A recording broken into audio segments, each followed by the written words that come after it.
नमस्कार शेतकरी बंधूंनो, मी प्रवीण पवार, सुखकर्ता कृषी उद्योग केंद्र कोळगाव।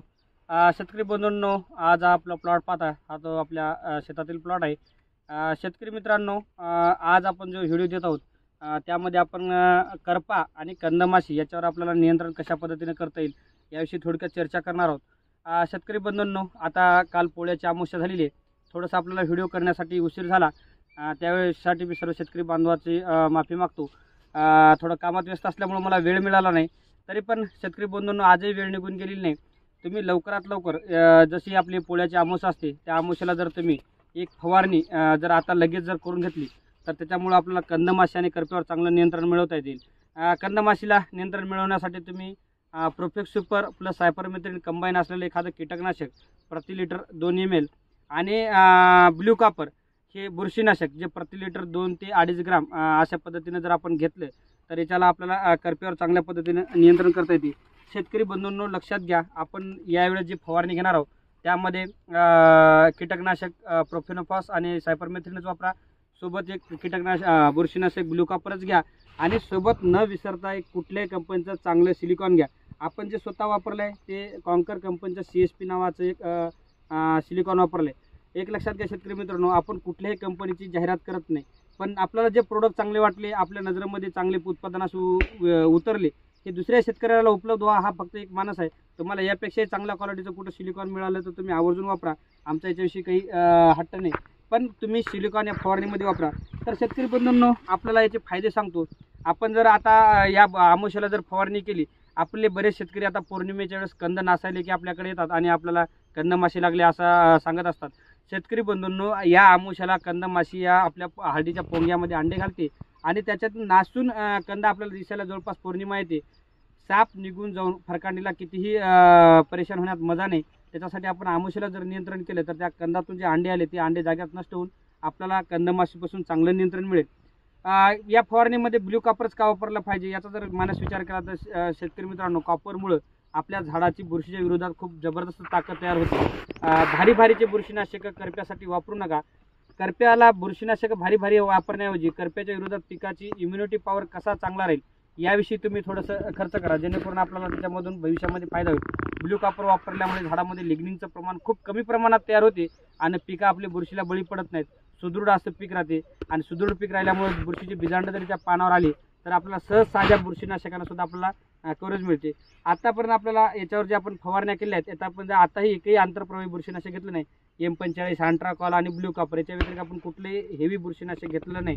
शेतकरी बंधूंनो, करपा आला की एक शेतकरी कुठलाही घेतो, चांगलं ब्रँडेड एखाद्या कंपनीचं हाय क्वालिटीचं बुरशीनाशक आणून फवारतो, पण याच्यावर एका फवारणीवर आपला प्रश्न मिटत नाही आणि बुरशीची इम्युनिटी पॉवर वाढते आणि आपल्याला भविष्यामध्ये त्याच्यापासून चांगलं नियंत्रण मिळत नाही आणि शेतकरी हतबल होतो आणि हळद करपा रोगाला बळी पडला असं सांगून मोकळा होतो।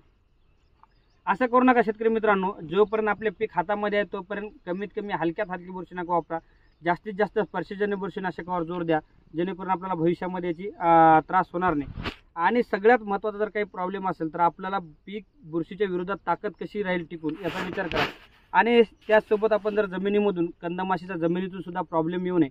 आता या हळदीला भरपूर पानं आलेले आहेत, भरपूर हाईटसुद्धा झालेली आहे, त्यामुळे याच्यामध्ये कंदमाशीला खूप थंडावा राहतो आणि लपण जास्त मिळालं असल्यामुळे कंदमाशी कंट्रोल करणं थोडंसं डोकेदुखी होऊ शकते।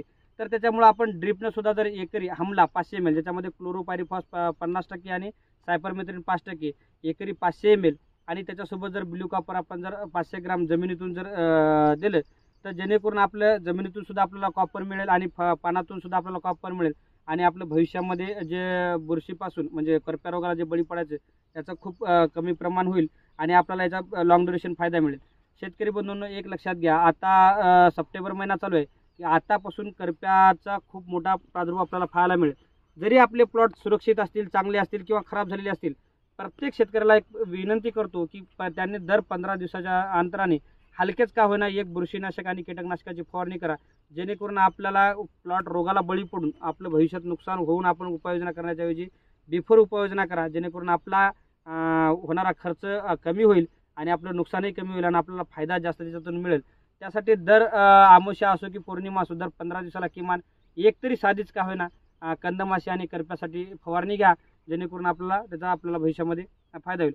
आतापर्यंत जे पण नियोजन केलेलं आहे, करपा असो, फुटव्याचं व्यवस्थापन असो, बीज प्रक्रिया असो, याचा आपण संपूर्ण व्हिडिओ शेतकरी बांधवांना दिलेले आहेत. त्यानुसार शेतकरी बांधवांना जरा आपलं थोडंसं नियोजन घेतलं तर त्यांनाही थोडासा फायदा होण्यासाठी आपण व्हिडिओ दिले आहेत. शेतकरी कुठलीही गोष्ट प्रॅक्टिकल केल्याशिवाय, त्याचा अनुभव घेतल्याशिवाय इतर शेतकऱ्याला अनुभव देत नाही. आमचा एकच मानस आहे की आमच्या अनुभवातून जर कोणाचा काही फायदा जर झाला तर त्याच्यासाठी आमचं तेवढंच आम्हाला त्याच्यातून प्रेरणा मिळेल. सध्याची फुटव्याची कंडिशन बघू शकता. शेतकरी बंधूंनो, बरेच शेतकरी फुटव्याला खूप खर्च करतात. एक बघा लक्षात शेतकरी मित्रांनो, आपली 110 दिवसाच्या 105 ते 110 दिवसाची हळद आहे. त्याच 105-10 दिवसामध्ये आपल्याला असे सक्षम फुटवे पाहायला मिळतात. 120 दिवसाच्या नंतर आलेले फुटवे आपल्याला जास्त उत्पादन देऊ शकत नाहीत, हे लक्षात घ्या शेतकरी मित्रांनो. आणि फुटवेच काढून उत्पादन वाढते हाही संभ्रम दूर करा.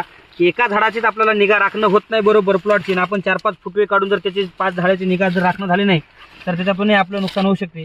त्यामुळे शेतकरी मित्रांनो, फुटवे जर तुम्ही चांगलं व्यवस्थित त्याला अन्नद्रव्य जर दिले तर फुटवेला तुम्हाला असा अतिरिक्त खर्च करून काही काढावं लागणार नाही, जेणेकरून पोषण आणि फुटवे आपल्याला एकाच याच्यातून मिळतील. आपण केलेल्या नियोजनाचे शेतकरी बंधूंना व्हिडिओ बघा आणि आपल्याला जे पण योग्य माहिती वाटेल ते अवलंब करा. धन्यवाद.